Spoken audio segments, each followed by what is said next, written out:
We'll start in just a minute. We're having a little telephone interruptus distraction. Um, Oh, the spirits. Hi, I'm Melissa Tuckey, and I am co-host of this reading with Jacqueline Johnson. And thank you so much for joining us to celebrate the life and the poetry of our friend, the late Reuben Jackson, on his birthday. We're here to read from Reuben's recently published book, My Specific Awe and Wonder, and to build support for a poetry prize that's being created in Reuben Jackson's name. Before we begin, I want to thank Black Earth Institute for their support of this event. Black Earth Institute is a left-leaning think tank that brings together artists, poets, and intellectuals around issues of earth, spirit, and social justice. And they publish the journal About Place, which I encourage you to seek out. Reuben Jackson was a poet, a jazz scholar, a radio DJ, a teacher, and a music critic, born in Georgia and raised in Washington, D.C. He graduated from Goddard College and lived many years in Vermont. There, he hosted Friday Night Jazz on Vermont Public Radio. In Washington, D.C., he served as a curator of the Smithsonian's Duke Ellington collection for more than 20 years and served as archivist for the University of the District of Columbia's Felix E. Grant Jazz Archives.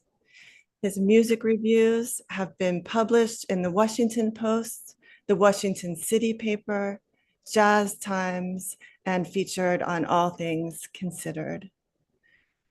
Reuben's poems have been published in over 40 anthologies, including This Is the Honey, an anthology of contemporary Black poets edited by Kwame Alexander and published in 2024. His first volume of poetry, Fingering the Keys, which Joseph Brodsky picked for the Columbia Book Award, was published in 1991. His second collection, Scattered Clouds, New and Selected Poems, was published in 2019. His final collection, My Specific Awe and Wonder, was recently published and is hot off the press from Rootstock Publishing. Reuben Jackson is survived by his life partner, Janine Michelle. Reuben was a good friend, and we miss him dearly. He had a huge heart, and he contributed mightily to our communities. We are honored to celebrate him tonight on his birthday and to celebrate the release of his third book. We have a great reading for you tonight. I want to now introduce my co-host, Jacqueline Johnson, who is a poet, writer, editor, art quilter, and a senior fellow at the Black Earth Institute in Brooklyn, New York. Hi, greetings, everyone, um, and happily heavenly birthday, Reuben Jackson. We know you somewhere out here all around us. I want to thank you. I want to thank the audience for attending this evening's reading, and special thanks to the poets who have agreed to participate. Each poet will read for 5 minutes. Listen, I did not have the privilege of knowing Reuben Jackson, but I witnessed the outpouring of love for him. When I saw grown men, the Rooster Clan, men who carried music and mojo, come out and praise him, I said to myself, who is this dude? And as I read about him and came to find aspects of myself in him, what I share with him is a love of music, a love of jazz, and the makings of late night radio hosts. A long time ago, I co anchored a late night jazz program at WNYU. I, I like how Reuben cultivated his love of history, archive, poetry, and music, and the various ways he shared it with community. I want to take a moment and I want to remind you the link to make a donation is listed on the live stream. So go for it while we do this presentation. I would like to introduce Mariana McDonald. She's a poet, writer, scientist, activist, and a Black Earth Institute scholar. She currently lives in Atlanta, Georgia. Mariana? Thank you. Wow. Well, when Reuben Jackson died suddenly in February, people were shattered with grief. Reuben was one of those people who, the longer they're gone, the clearer their importance becomes. We asked, how can we preserve his legacy? Make sure people learn about his many gifts to poetry and music.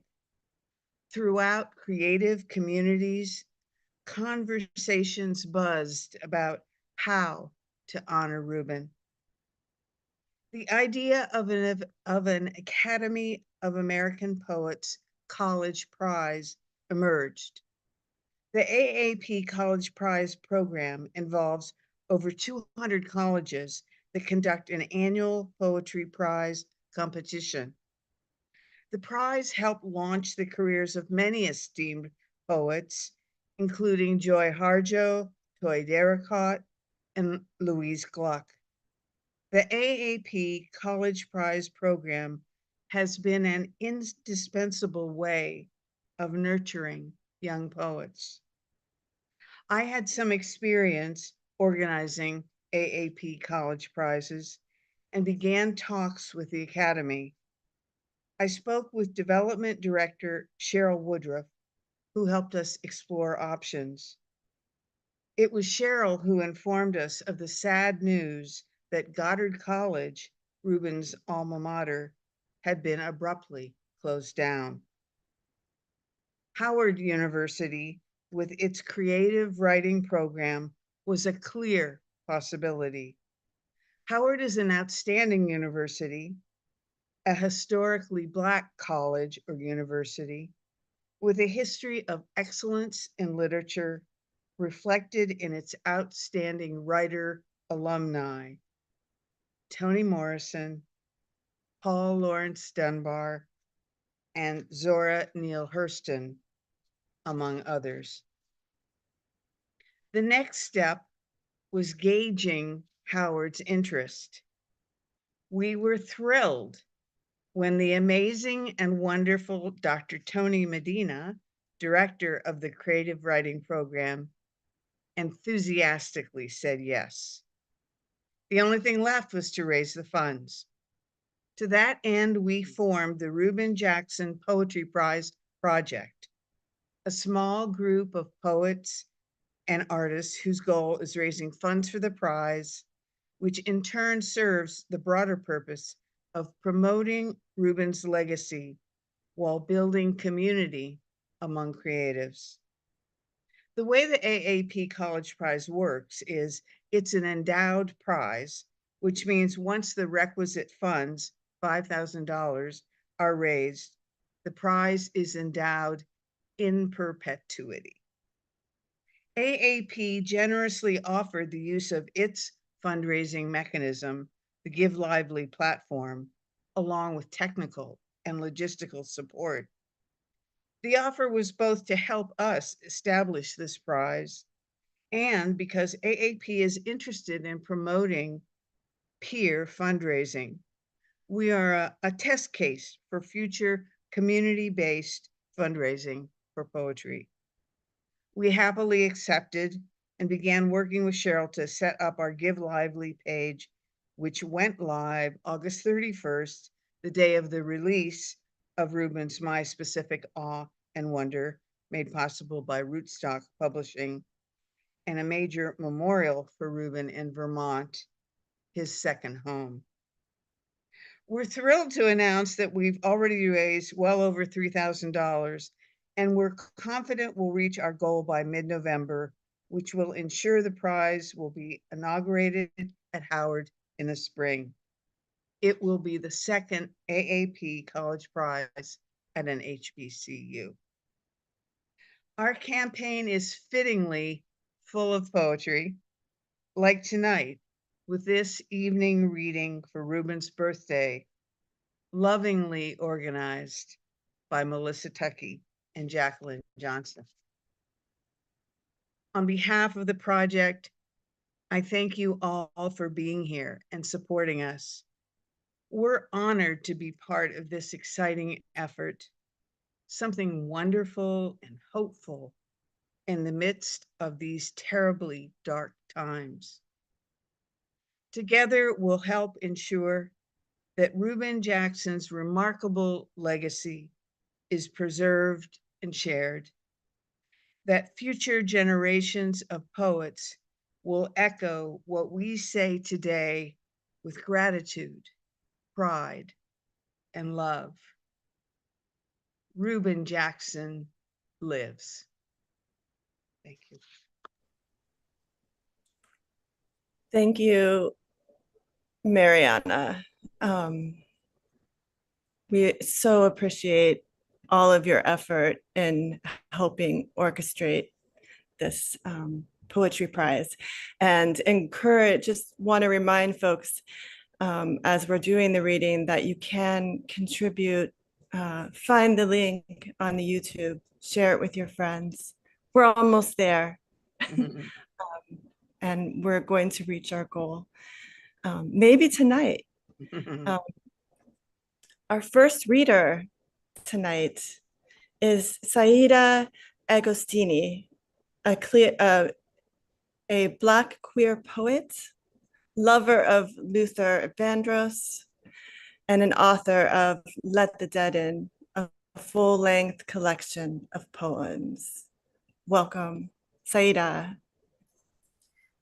Thank you so much. It's really such an honor to be here, and I'm really grateful for the invitation.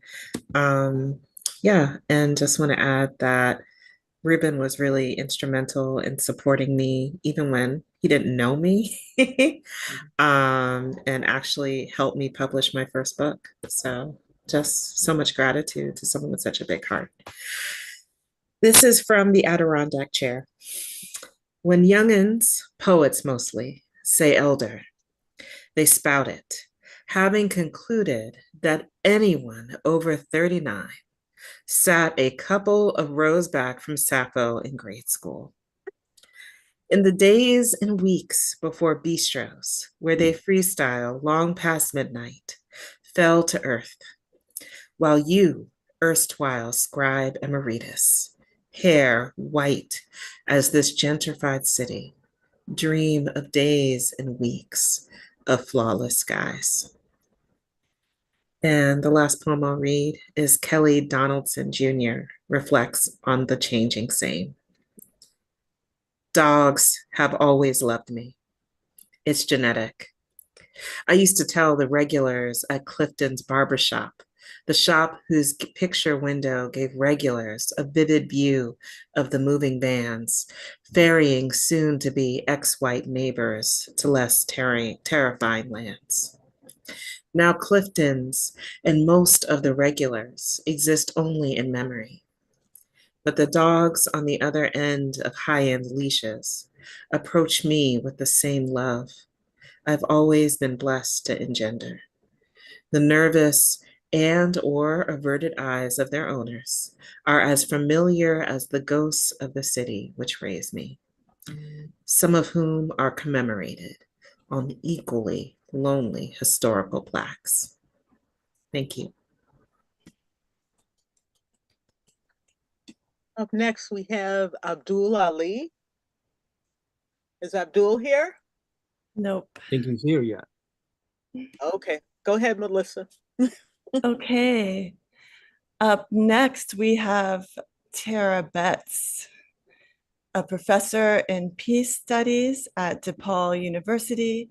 She is the author of Refuse to Disappear, break the habit, and arc and hue. I'm gonna read a couple brief poems by Reuben from the latest book, My Specific Awe and Wonder. But I'll say really quickly that DC was the place I really thought about moving to at one point. And there's so many poets in DC that I really respected. And I kind of tracked down Fingering the Keys way before I met him, looked up his radio show, and I kind of built him up kind of big in my mind, you know. But when you meet Reuben, or if you met Reuben, in a time where we have a lot of poets who are pretentious, posturing, and full of far too much hubris for what poetry means in the larger world, he was so humble and sweet. Like, that's the thing that I took away from him. And really shy. Yeah. But if you got him to talk to you, you felt like it was your big brother, your best friend, because he was so sweet to people. And I think we don't see that enough in the poetry world, the way he exemplified that. So I'll just say that and be like, I miss him. I miss his little notes. Or he'd send you a song, or just be like, he'll crack a joke. Yeah. So I'm gonna get it together. And I'll read this short poem and a slightly longer poem. Country music. White men guard the 6-foot space, separating my table from the nearest blonde. I am as nervous as a guitarist, moments from an audition with Merle Haggard. When a fight destroys the picture window, should I join in on the laughter? Would my silence be perceived as uppity? A man the size of Texas buys me a beer, then asks if the lead singer would make it in the soul field. He wants an answer. An hour later, he's stuffing the jukebox as if it is a collection plate at the Church of Furlan Husky. He plays nothing but love songs, just like my dad. And I love Reuben's sense of history. I did a workshop at Split This Rock, and he was the oldest person who came, and I was like, dude, you didn't have to be here. You know this. But he wrote the best poems that day. Everybody else was like, we write poems about history, but he was the one. He followed me every step of the way and just was being himself. And I don't know if he wrote this poem that day, but I definitely see the part where it kind of could have come from that. Kelly recalls 1963. I still call the year 1963 season of nightmares. After Medgar Evers was killed, I would lie awake and wait for Uncle Joe to get home safely. He and Aunt Blanche had the same kind of carport Mr. Evers had. I know because I read an article about his assassination over and over in Ebony magazine. Even when my uncle was safely sleeping on the couch, I could not rest because I now knew that we were hated for being who we were and are. Then the 4 little girls in Birmingham died in that bombing. Who will protect us? I asked the moon on countless southern nights. So, Reuben Jackson from Specific Awe and Wonder. All right, thank you, Tara. Up next, Kenneth Carroll.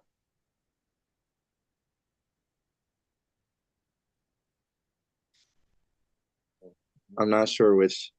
It's me. Senior.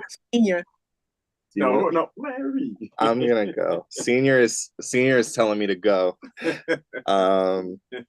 But they're both here. Hi everybody. I'm really happy to be here. Really honored to be sharing. I'm gonna do like a Reuben Jackson sandwich. I'm gonna read some Reuben, then I'm gonna do a short poem I wrote for him, and then I'm gonna end with a Reuben Jackson quote. So this is also what I read at his memorial. It's a it was from a Facebook post that Reuben posted during National Poetry Month, I believe 2 years ago. So it's called National Poetry Month, Navel Gaze.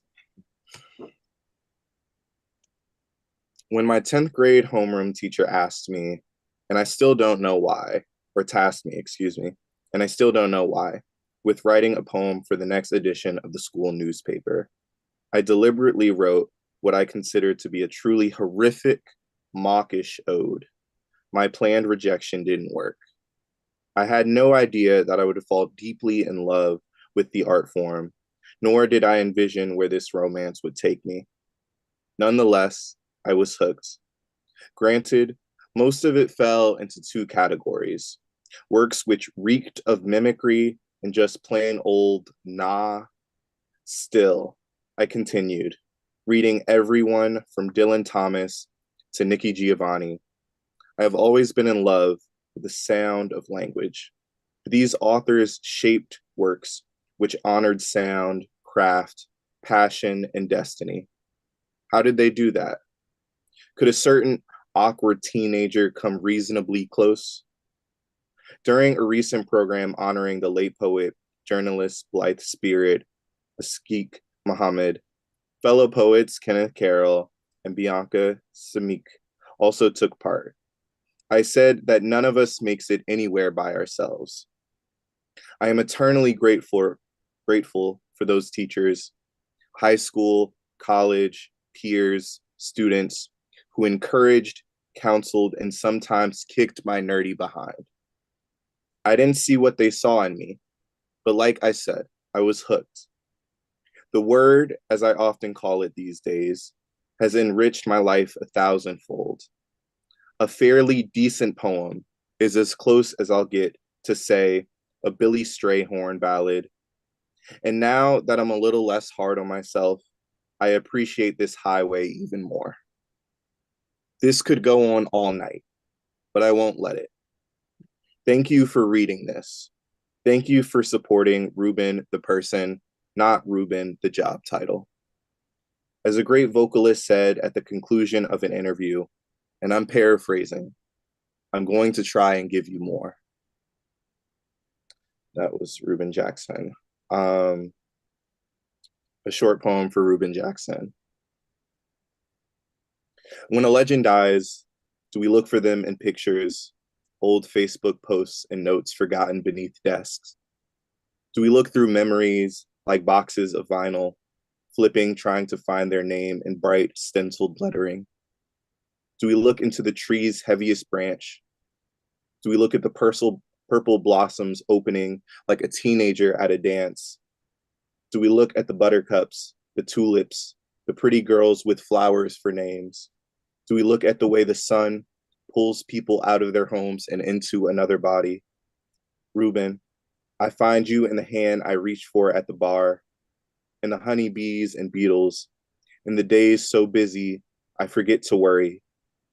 Heading to your memorial service, I saw you growing in an alleyway, honeysuckle scaling the barbed wire, your smile in a little boy's mouth exiting the 70, and later my father's sigh. Soon we'll be swimming with you in the heat of that blue sky. Till then, I'll trace you in my living, repeating your words against wintry stone. It's good to be alive. It's good to be alive. It's good to be alive. And lastly, a short quote for Reuben from Reuben that I thought was pertinent for everything. This was about Harry Belafonte, but I think, we can all relate a bit. You know what's gangsta? Integrity, compassion, persistence, humanity. Thank you. Yay. Thank you, Kenny. Kenny Carroll. And our next poet is Kenny Carroll. Kenneth. Thank you all. Thanks for everybody for pulling this together. on Reuben's birthday. I'm going to read two of his pieces from a journal, from Cultural Daily, and they kind of fit with his birthday. And then I'll read a last piece that I wrote for him. The first one is called Autumn 1975. I asked a certain maple for its phone number. Not for me, I insisted, but for my bedroom window. So when the October wind comes to visit, the sound of soon-to-be vanished leaves knocking against the glass like inspiration or a lover's head meeting the headboard will conspire to briefly evict the posse of sorrows from my brain, like a bartender serving a 90 proof glass for free. Second piece is Sunday afternoon, East Glover, Vermont. Two-lane roads twist like an awkward boy at a house party. Chamber of Commerce, autumnal breezes say it is okay to be an October smitten brother in a corny plaid jacket, which screams, I too fell in love with Technicolor fairy tales about this place. I am a concrete weary man, en route to a tryst with trees and silence. I wave to blushing hills, check the rearview mirror for police suffering from a drought of quotas. But now it is as calm as a day in which my Blackness is unsettling for some people. Somewhere, God is watching football on a flat screen. I share my wishes with the sky.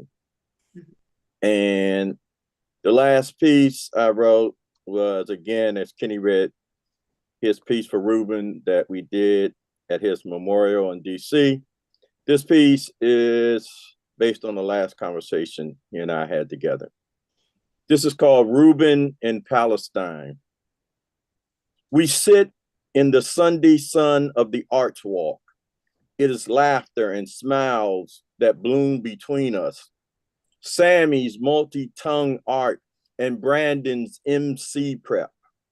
Today you tell me that you were supposed to go to Palestine, a writer's retreat, to share your Carolina, DC aesthetics, to discover that the breeze from the Mediterranean carries the verses of Baraka and Darwish, Jordan, and Tuquan.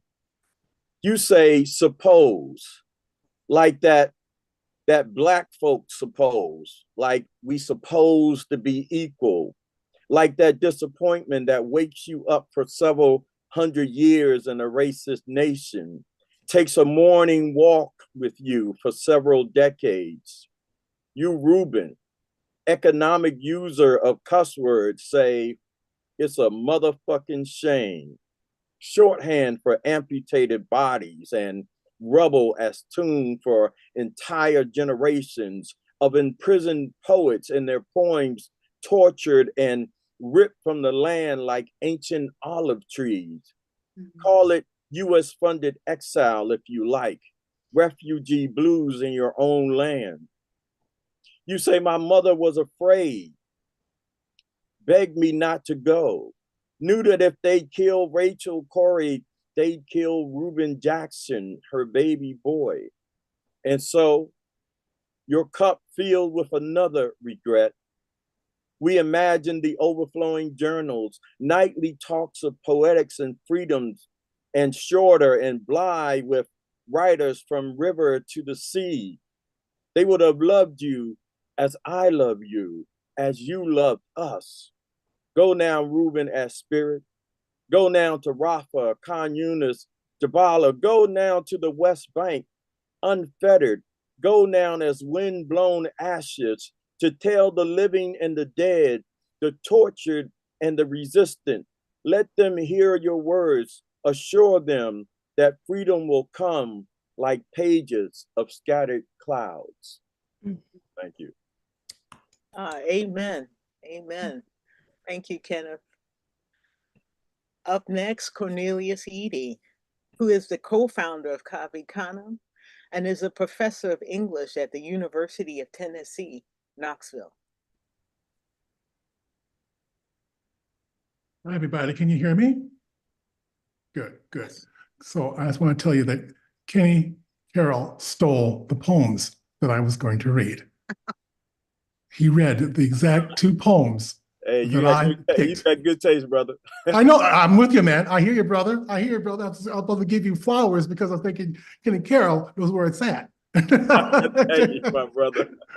That's right, because but I'm going to read one short poem from by him. But I just want to get into this idea about I'm so happy that we're doing this. This is real bomb in a really crappy in the time that we're all going through. And I'm really glad we are paying attention to to his work, to what he's left behind. And I'm so happy that we are doing this fundraising for him. It makes so much sense to have a fund for for people who can actually have a moment where they can actually be seen, right? And I mean, that's Reuben, right? And I also love this the fact that the connection to my old DC days, heartful. I'm so glad we're doing something like this. I needed to see something positive today, and this was totally it. So thank you for everybody. If people are looking in, put your hands in your pockets and give some money. Some money. Because it is totally worth it. It is something that puts that pulls things forward, not backward. And I love what we do for each other, right? I love what Black poets do for each other. That we actually, I'm not trying to excuse anybody who wasn't Black in that sentence, but I love the way we gather the ones so that they don't get left behind, like Lucille Clifton, for example, right? We're gonna make sure that she's not gonna be forgotten. So let me read this one short poem. I was gonna read those other poems that Kenny got, because what I loved about those two poems was that he loved Vermont. He was a Black body, very, very, very wide space. And I love how those poems talk about how he negotiates those spaces, right? Right? He doesn't leave anything out. He puts in the beauty, but he doesn't leave out the tension, right? Right? And I think those poems are really unique, and I'm so glad that he wrote these. His sense of memory is fantastic. So I'm going to read a really small poem by him called Seventh Grade.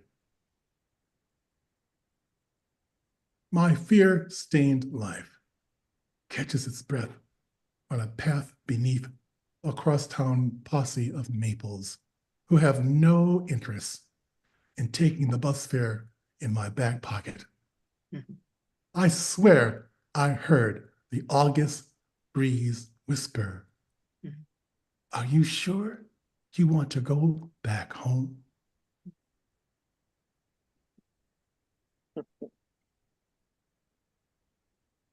Sir. Thank you. Thank you, Cornelius. It's beautiful reading. Our next poet is Melanie Henderson. And Melanie is editor, photographer, publisher, and author of Elegies for New York Avenue. She was born, raised, and lives in Washington, D.C. Good evening, everyone. And thanks for joining this momentous celebration for the wonderful Reuben Jackson. I'll keep it short, otherwise I'll get a little tearful. But when I encountered Reuben, he was a reminder to me that there was still good in the world. And I'll leave it there. I'm going to share two poems from an anthology called Where We Stand, Poems of Black Resilience. Some contributors to this are on this call, Tara Betts, Toni Medina, Kenny Carroll, and some others who will join later. Very fortunate to have work included from our beloved Reuben Jackson. Reflection number 9. Never once had I seen a poet in dull brown orthopedic shoes, thick, nerdy glasses, yes. The stoop I nursed was my mending wall, a semi-respite from the neighborhood's rage. Who knew that beneath my guarded gaze, I was rifling through my head for words I'd use to praise mountains. Promises, promises. The next woman who calls me rude might be asked to chip in on a bottle of anti-swoon medication. Or she might receive a poem written after I ask the evening sky for a phrase rhyming with sleepless nights, in which an aging brother's heart shrugs its shoulders and begins the terrifying journey to blossom. Yeah, Reuben. Thank you, Thank Melanie. you. Thank you. Thank you. Up next, Tayemba Jess, the author of Olio. There will be a stage performance of Olio at Jack later this month. Libretto by Tayemba and music by Janice Lowe.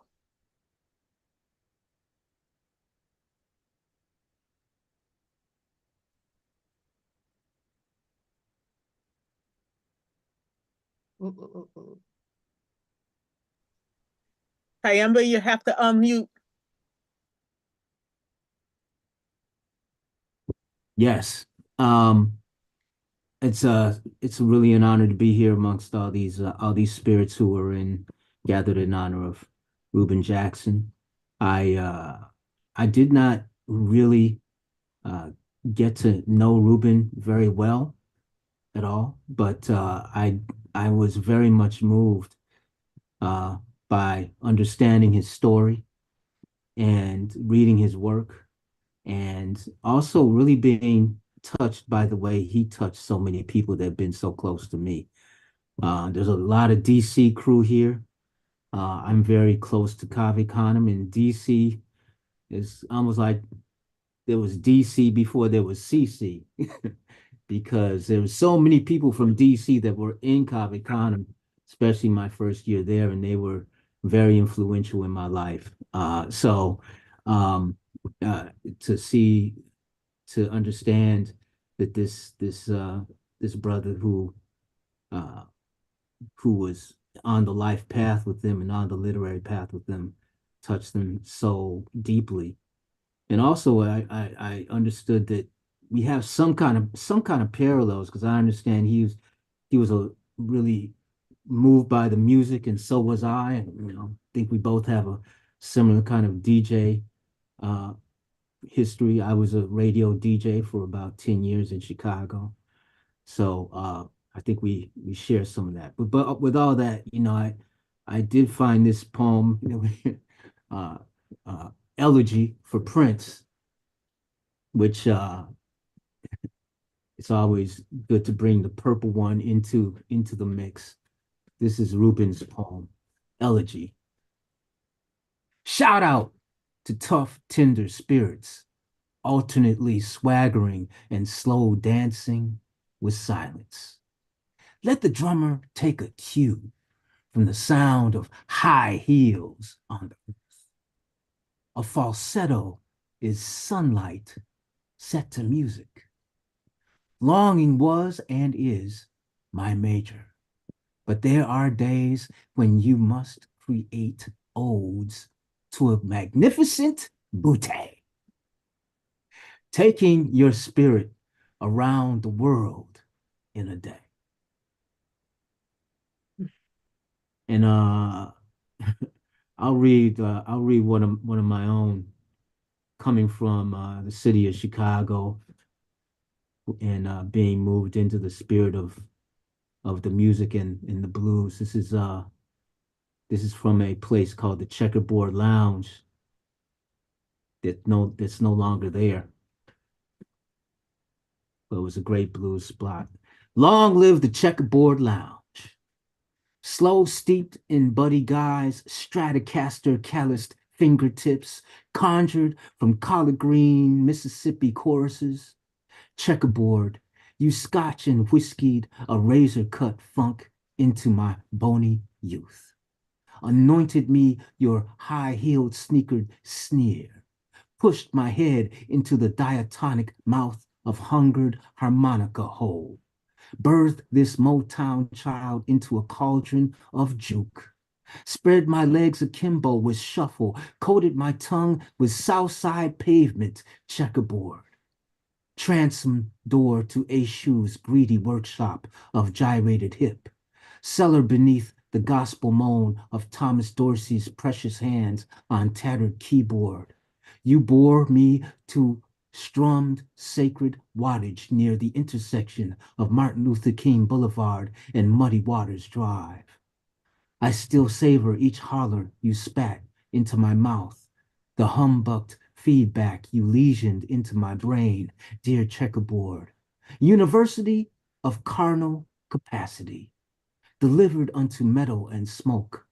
You rode me into Chicago's gunshot dawn with lopsided grin on my hips.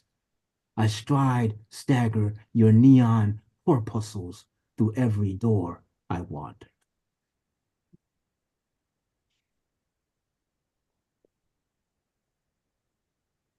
Thank you, Tyemba. Our next reader is Mariana McDonald, poet, writer, activist, Black Earth Institute. Oh no, sorry. I missed one. I don't want to do that. I'm backing up. Sorry. Our next poet is Jacqueline Johnson, poet, writer, editor, art quilter, senior fellow at Black Earth Institute, and my co-host, Jacqueline Johnson. Thank you. I have 2 poems I'll read. The first one is for Trayvon Martin. Instead of sleeping, I walk with him from the store. No Skittles, thank you. We do not talk much. Sneakers crossing the courtyard, humid southern night. We shake hands and hug. Ancient stoic tenderness. I nod to the moon. I'm so old school. I hang till the latch clicks like an unloaded gun. This next one for Duke Ellington. Music is your mistress, demanding constant love and international settings. As always, you stroll beside her. Grumpy orchestra springs into elegance at the drop of your hand. Even so, there are casualties. The years pass. You bury rabbit and sweet pea. Run your fingers across the back keys. Dip the color into your hair. Cancerous nodes rush toward a harrowing cadenza. Pen kisses paper. A lover in no particular hurry. The music reveals itself, a negligee black note at a time.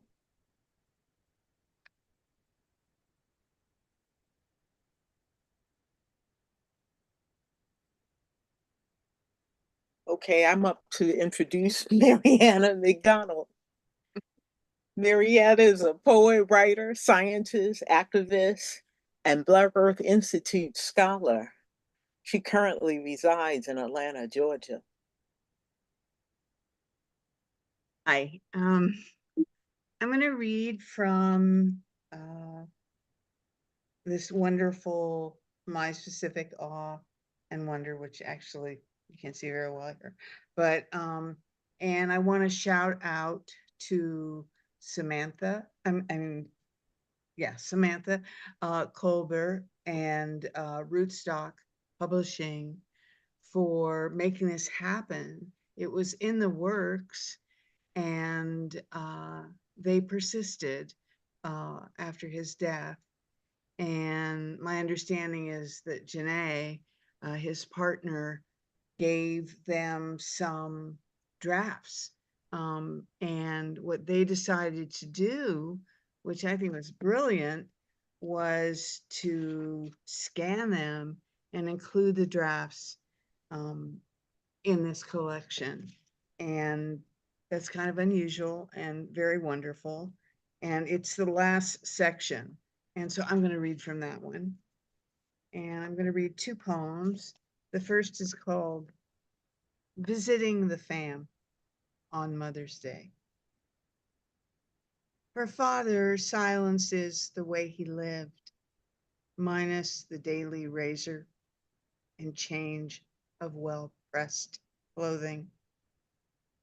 Nearby trees nod like my brother as I share my 60-something life, busy, imbalanced life, like a finger painting done in grade school. No one offers wisdom or seems slighted over the size of the overpriced bouquet hugging mother's stone. And the next one is so typical Reuben in its essentialness and brevity. It's called God Bless Those. God bless those who cared for a brother with more flaws than a factory second.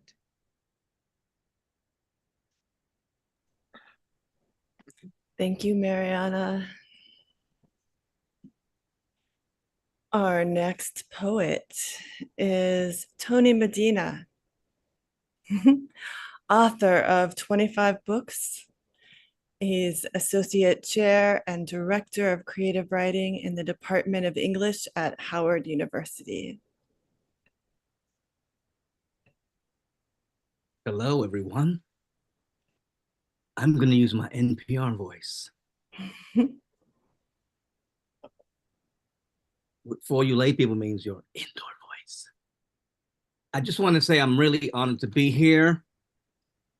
Before I want to give a shout out to Mariana for this occasion, and Melissa, Jackie Johnson, E. Ethel Miller, and whoever else is on the board or the committee for this award. It's very needed. I'm honored to have it at Howard University. I want to give a shout out to Cornelius Eady along with E. Ethel Miller. They both received Lifetime Achievement Awards at Furious Flower. So let's give it up for them. I'm good to be here with my boy Tahimba. Tara Betts, we go way back when she used to live. Used to live or hang out with Natasha Diggs, Nevada, Montana, all types of names that she adds on as the years go on. But Reuben Jackson, man, the more you read his work and the more you hear it, listen to it, you just like respect it more and more. And you're in awe of the way he compresses language and the juxtapositions and the humor and the slyness. It's kind of like having a combination of Lucille Clifton, Langston Hughes, and Ethelbert Miller and Cornelius Eady all wrapped up into one bag. But when I was coming up in New York, I mean, I did get kidnapped and stuff over here. But when I was coming up in New York, of course, E. Ethelbert Miller, betrayed the revolution. He left the Bronx for Howard and never came back.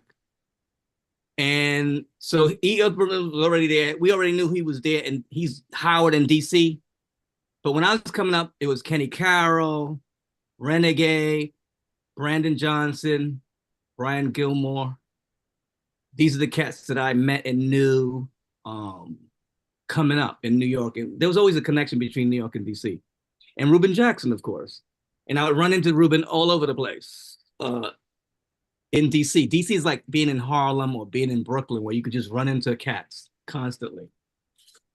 I also ran into him at the American Poetry Museum that Sammy runs with Kenny Carroll and Brandon Johnson all the time. And those would be fun occasions. But I'm going to read two short pieces from my anthology, Resisting Arrest, Poems to Stretch the Sky. I tapped some people to send me some work. I was going to publish one each. Reuben sent me two poems, and they just bogarted their way into the collection. This first one is called, and I'm still using my NPR voice, for Freddie Gray. I've broken my heart, arm, and two fingers, the joy of football, but never my own spine. If I ever need help with that, I know who to call. And the second and last joint is Dear Sandra Bland. You kept me up last night, not in some talk, laugh, and or cry with a friend until the sun punches the time clock for another shift kind of way. Not in a ghost hovering above the futon manner, but as quiet confirmation. The truth, my father once told me, is simple. Your wrenching absence sits beside me, makes me face what I have known for decades and carried besides joyous, sometimes goofy things. This hate for us is chronic, the real chronic, and will not willingly surrender, just as you did not. Thank you, Toni. Up next is E. Ethelbert Miller, owner of the mysterious E, is a writer and literary activist living in Washington, D.C., and current recipient of the Lifetime Achievement Award from Furious Flower. I tell people that the E sometimes stands for ethnic, but I won't say that again. I'm really sad about Reuben's death for one thing I think about is Reuben's death comes after Greg Tate's death. And for me, I always link them together because I remember seeing them together. And when I think of their love for music, when I think of their understanding of the music, it's a tremendous loss. And I'm happy that we're having this sort of celebration and memory of him. And I think we have another October birthday. Mary Baraka would be 90 if he was living. And so it's very important to do these things because this is what we stand. We're all not going to be here, you know. And I think what I get really angry about is that people like Reuben and Greg are younger than me, you know. And you can't, as a Black man, you just become concerned about that. Old music. Writing poems about old music is beginning to make me feel like one of those relatives you constantly avoid at gatherings. The ones who think today's music is all right. But just let them tell you about some ghost they saw at the Fillmore, the Apollo Theater, wherever. I don't think a lifelong passion for Hendrix puts me in that boat. But this isn't the same as discovering one's blackness in the mirror, baby. It's more like a hive on your tooth, spaghetti stains on your sweater. Everyone's giggling. You're the last to know. And this is long distance love. A friend sends a picture of 3 chickens standing in a kind of formation on a road where the snow has begun to retreat. Funny, I tell her, I was humming the theme from Green Acres last evening and thinking about people who move to rural places in search of serenity, while others yearning for a Trader Joe's. As for myself, I remain smitten with mountains majestic but unpretentious, and the way rural silence calms me, like Miles Davis playing a ballad, a serenity, my friend says, he finds in the ever-changing sky. And those are 2 poems from my specific Awe and Wonder by Reuben Jackson, who I miss. Thank you, Ethelbert. Our next reader is Joel Diaz Porter, author of Ideas of Improvisation. And he is a poet from Pittsburgh who is a haiku poet. Good evening, everybody. How's everybody doing? I first encountered Reuben's work in the anthology, Fast Talk Full Volume. And I remember going and asking Kenny about a couple of poets, but the main poet I wanted to know about was Reuben Jackson, this Reuben Jackson cat. And Kenny was like, yeah, he has a book. It's called Finger in the Keys. So I ran down to the bookstore and copped a copy of it. And I probably bought like 10 copies of that book. I was kind of an evangelist for it. I used to, take it around, and sometimes people would steal it. Sometimes I would give it away, but I never had a problem with getting another copy of it. But anyway, Reuben we shared a lot of things in common. A love for music, love for baseball, listening to baseball games on the radio, things like that, but especially of haiku. And the conciseness in Reuben's poems, which to me is very reminiscent of the conciseness, the melodic conciseness that Miles Davis had, I think came out of his love for haiku. So anyway, I'm going to read recite a short poem by Reuben. It's not a haiku, but it's very haiku-like. And I don't know if you ever published this, but I remember seeing it on Facebook and it stuck with me. It's February. Reuben, say something black. Late night, rural sky.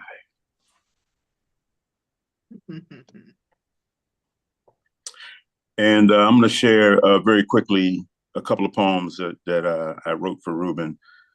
They're both very short. This one is called A Black and Tan Fantasy for Reuben Jackson. What swung harder than a 20-pound pendulum or swifter than a belly dancer's hips? Swung steady as pops on the porch at night or the just oiled hinge of a garden gate? Swung easily as a child from a knotty limb or a bridge of rope in a mountain breeze? Maybe all gods chilling got rhythm, but who else could swing an orchestra like a hypnotist pocket watch? Oh, Reuben, are you sighing again about those humid Harlem nights when Duke swung like a hammock in a hurricane with nary a hair out of place? And I'll leave you guys with this, again, very short poem. This poem references two DC musicians. One of them, Butch Warren, was a bass player, played with, among other people, Thelonious Monk and Dexter Gordon.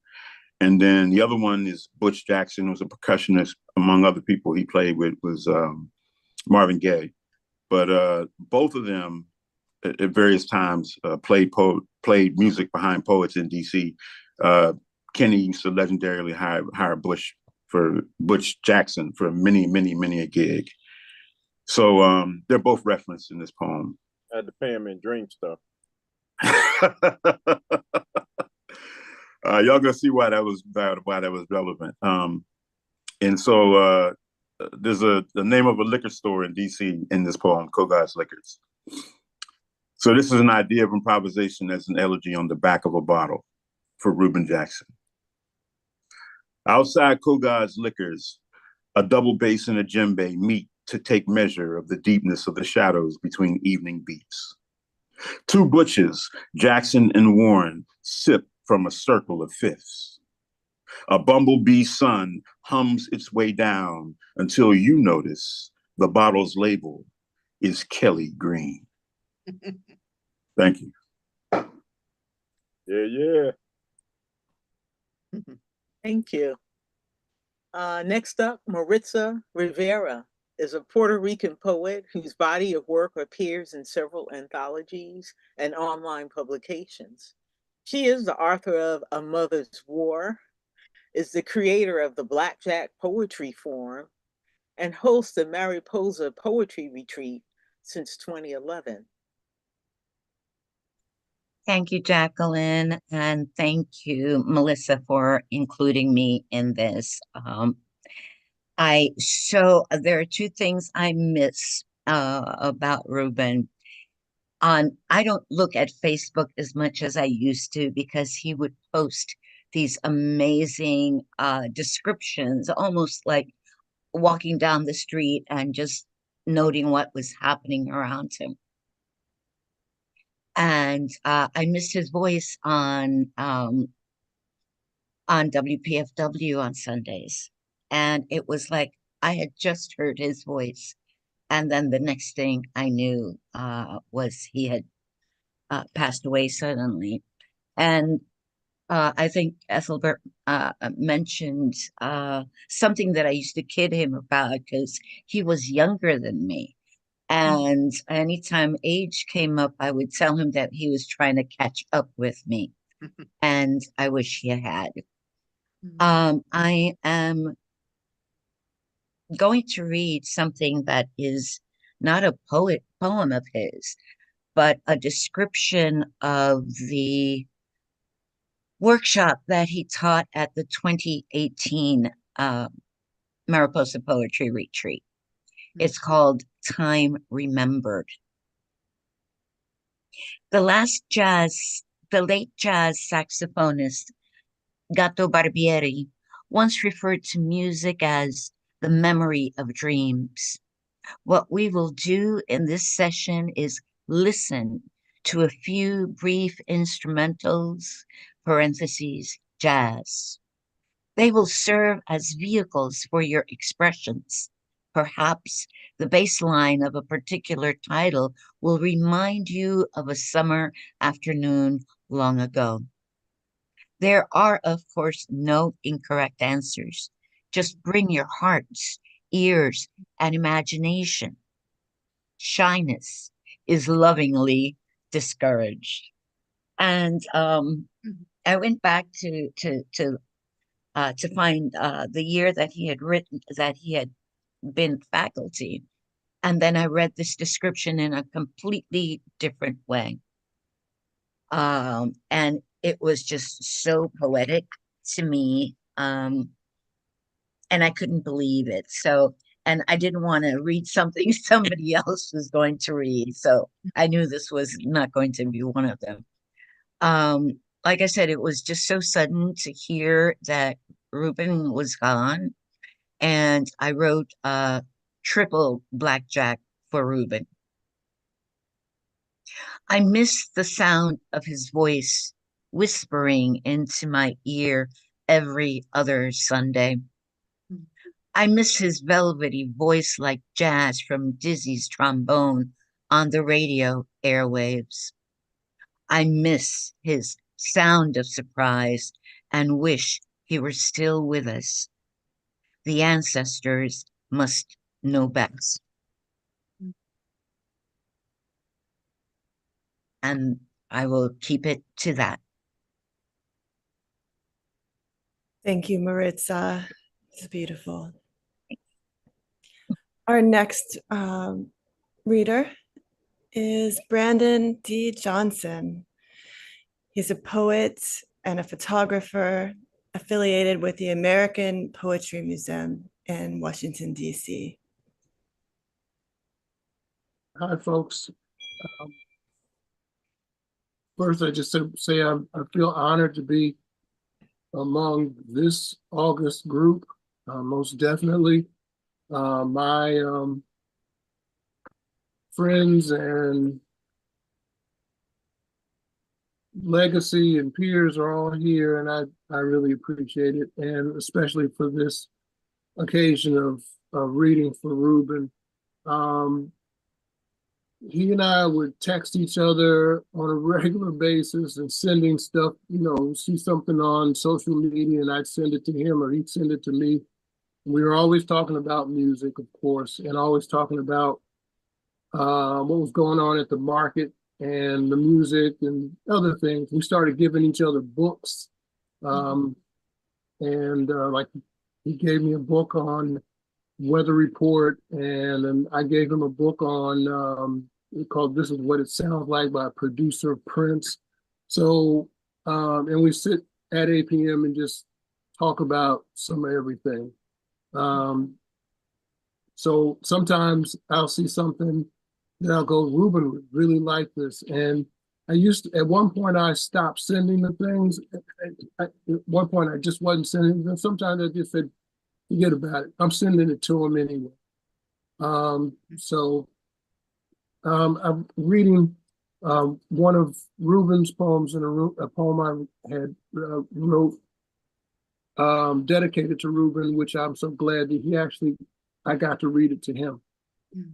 This is Kelly on middle age. Kelly is one of Reuben's characters. I like glaring at phone-addicted youngins who hog the seats set aside for seniors until they take their blank gazes elsewhere. Mm-hmm. I also love talking old school music with the coffee shop crew. We have no money, fixed incomes, yo, no girlfriends, and no more verbal reticence. Some days.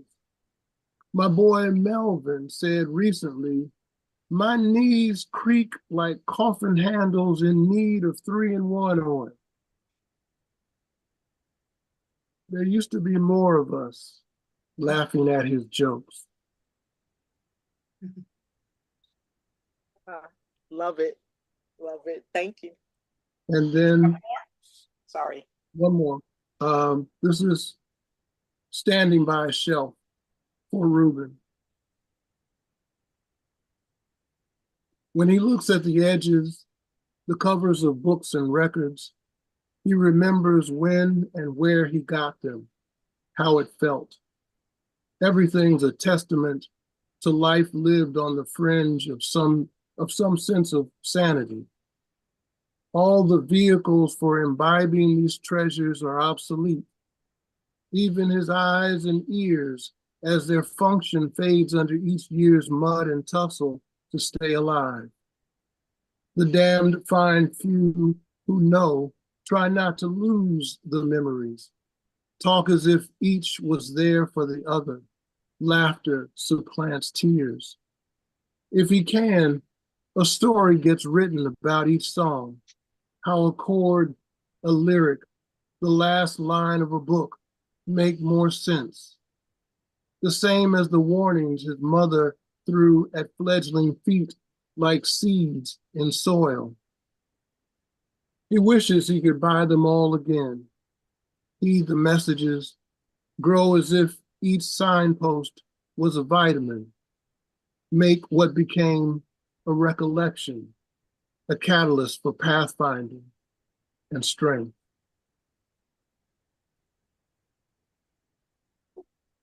Thank you. Our last poet is Melissa Tuckey, teacher, literary activist, emeritus fellow of the Black Earth Institute. She currently lives in Ithaca, New York.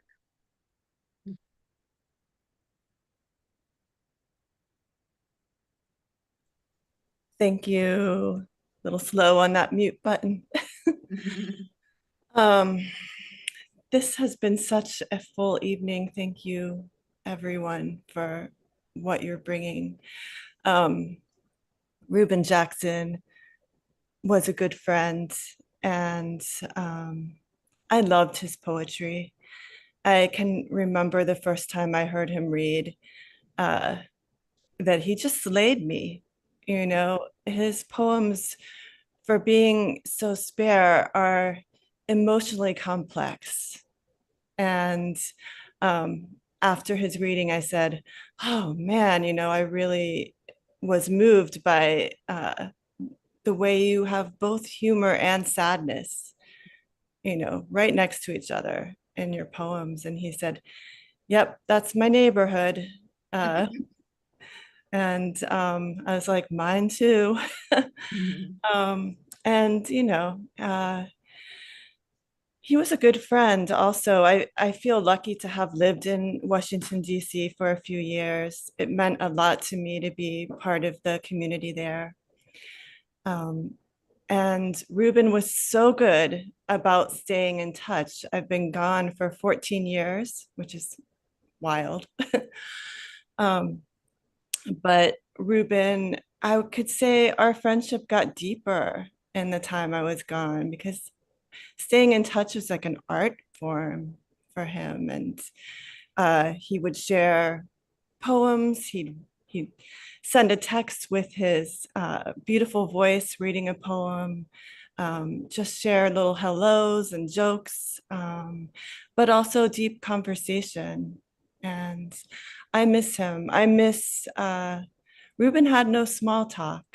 You know, you could go up to him in the middle of a, giant social gathering and just drop right into what matters. And I miss him. So this, I'm going to read two poems of Reuben's. This first one I published as editor of, guest editor of About Place with Lauren Camp. And this is Don't Misunderstand. I am and am from love soft planet-sized peaches on my Aunt Bertha's porch. Augusta, Georgia, Jim Crow, USA. And surreptitious sips of my Uncle Bootleg's whiskey. I am from proud crosstown strivers and up south stoops, where we dreamed and saw some dreams die. I am from Black doctors, plumbers, electricians, hustlers, bent backs as rare as white classmates after 1960. I am from Verdi love, Tawana Perkins love, ballet love, and the way light-skinned butch crooned motherfucker.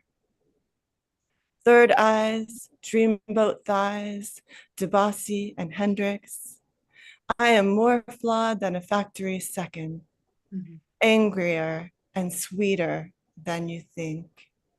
I ask for a table for two, even when dining alone. And I'm going to read one more short poem from his beautiful book, My Specific Awe and Wonder. And we are so fortunate to have this book, and grateful to Rootstock Publishing. Thank you so much for bringing this out for us. Dear Montpellier, you are in me like Coltrane's sound. Some things just are. They need no miniseries or Facebook post. Your streets are home.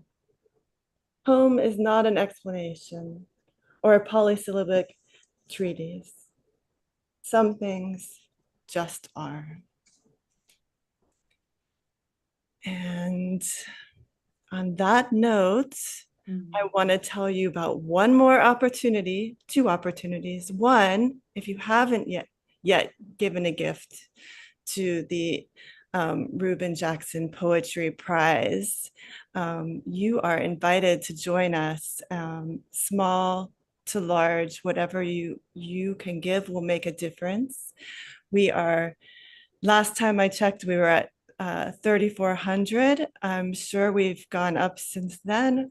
We're aiming for 5,000, and our end date is November 15. So help us get there, so we can have this annual poetry prize and remember Reuben and pass this gift on to future generations of poets. Can I just say one thing real quick? Yes. The inaugural judge will be Kenny Carroll. Yeah. Woohoo. Yeah, thank you. Yes. There goes the neighborhood. One more opportunity. We want to invite everyone listening in and also our poets to help us continue this party. And if you've got time, take a minute, read a poem from my specific awe and wonder, or maybe just a favorite Reuben Jackson poem that you have. Videotape it, put in a plug for the fundraiser, and let's share this love. We can use a hashtag, readings for Reuben, and that way we can all connect and just, keep it going. Thank you so much. This reading has been really beautiful and moving. It's wonderful to be here with all of you. Thanks.